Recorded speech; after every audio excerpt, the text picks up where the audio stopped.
বড়বইয়া। আমার নাম রাহিনা খানম বড়বইয়া। আজকের টপিক হলো বৃষ্টির জল সংরক্ষণ বা রেইন ওয়াটার হারভেস্টিং। বৃষ্টির জল সংরক্ষণ মানে হলো বৃষ্টির জল সংগ্রহ করে পরবর্তী সময়ে ব্যবহার করা। এটি জল সঞ্চয়ের একটি প্রাকৃতিক ও পরিবেশ বান্ধব উপায়, যা আমাদের ভবিষ্যতের জন্য খুবই গুরুত্বপূর্ণ। এটি কেন প্রয়োজন? এর প্রধান কারণ হল জল ছাড়া জীবনে অস্তিত্ব নেই। জনসংখ্যা বৃদ্ধি ও দূষণের কারণে পানযোগ্য জলের অভাব দেখা দিচ্ছে। বৃষ্টির জল সংরক্ষণ করলে আমরা প্রাকৃতিক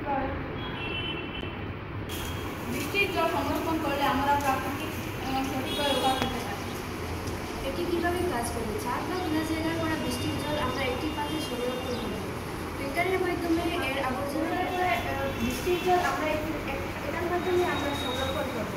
তারপর আমরা ফিল্টারের মাধ্যমে এই জল আমরা এর পাতা ময়লা ইত্যাদি থেকে আমরা পরিষ্কার করব। তারপর এটাকে আমরা সংরক্ষণ ভালোভাবে করব। তারপর এই ব্যবহার করব, যেমন কাপড় ধোয়া, স্নান, নেক্সট